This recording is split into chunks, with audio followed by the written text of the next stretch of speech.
Hello and welcome to my reflections on day 14. Day 14's been quite a big day. In fact, they've all been a big day actually. What's the biggest thing that I've noticed in day 14, or the aggregation of all the days, is by concentrating on living the Tao each day, and particularly focusing on the chapter or verse that I have chosen to each day, following them in sequence in order. It makes you very present. It makes you very aware. It makes you very aware of the things you're thinking about. It makes you also notice what you're thinking and noticing whether those thoughts serve you or not. And actually, it makes you really aware of when you're not thinking, which is really cool. And sometimes just how easy it is just to be able to step outside and go, that's just a thought, actually. I don't have to invest in it. It's not real. It is just a thought. And that thought, like all things, will pass unless you try and hang on to it. So today is very much about the intangible. It's very much about the bit that isn't mortal, the bit that you can't connect with. The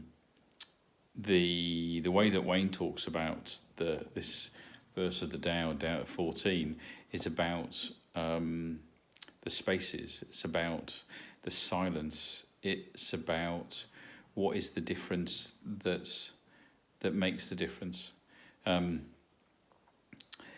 It's about separating ourselves from our ego, because when we see ourselves as formed, then we very much live in that form, in formation. And so knowledge and information and our relationship with all those things seems to be really, really important.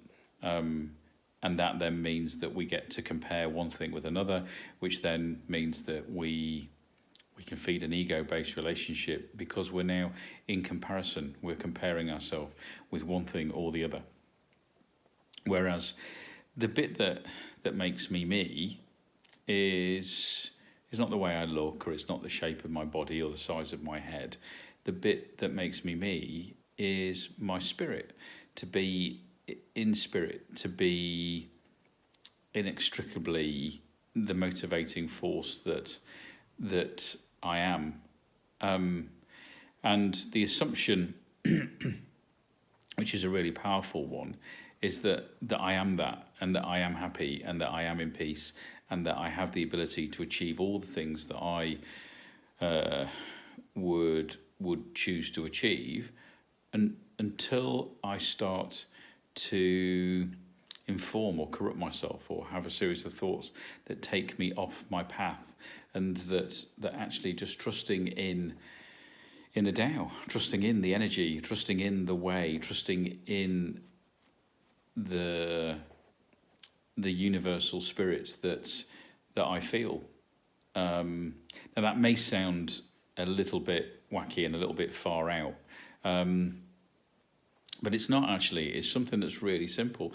It's just about paying attention to how you're experiencing the world, is to not do as much thinking, or more importantly, not do as much paying attention to as much thinking, and simply noticing how you experience the world.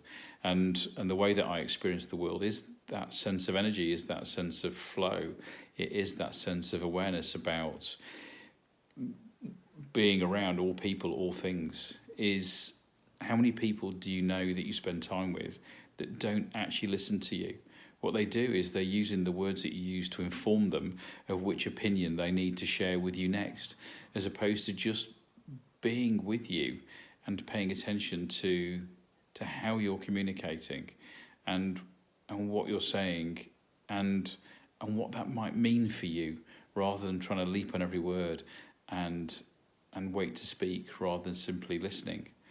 And so when I talk about paying attention to I don't know, a universal source of energy or whatever that is, I experience it in a way of just simply listening to me, paying attention to me, not really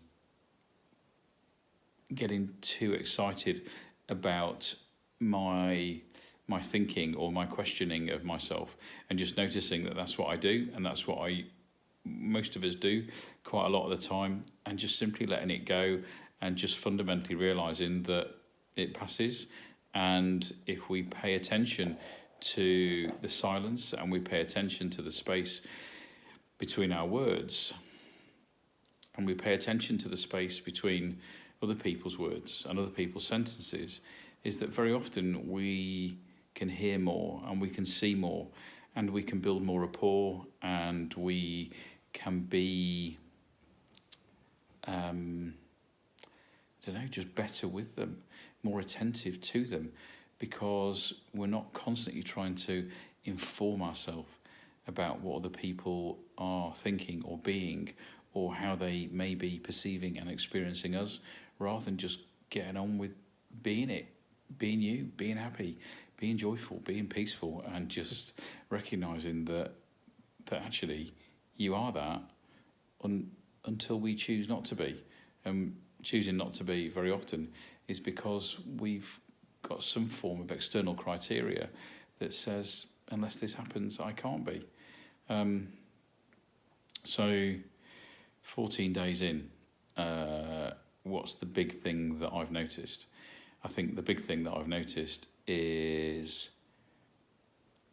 my relationship with really paying attention to each moment.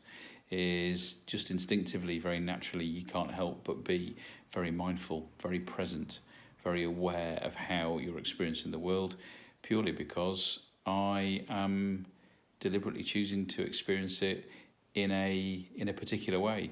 And it becomes very easy to notice that. It's become very easy to be very grateful.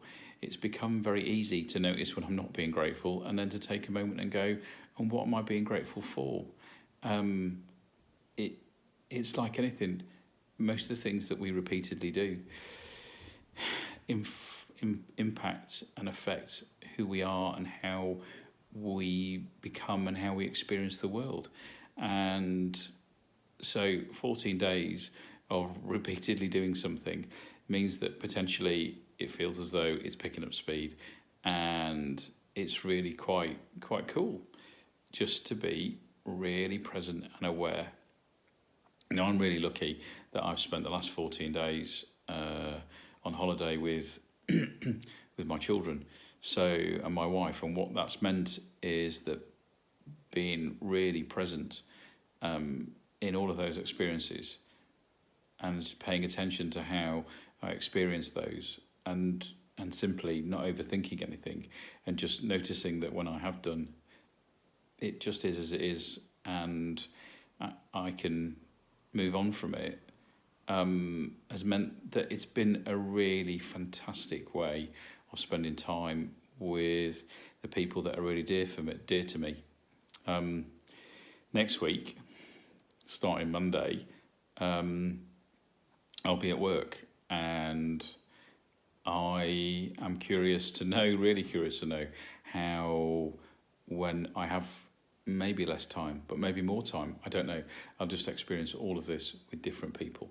And so, reflections on day 14 and 2 weeks of living at the Tao is that there are times where it's been a challenge. There are times where I've been quite confused and had a few dilemmas. But what a beautiful thing to have kind of chosen to do in hindsight.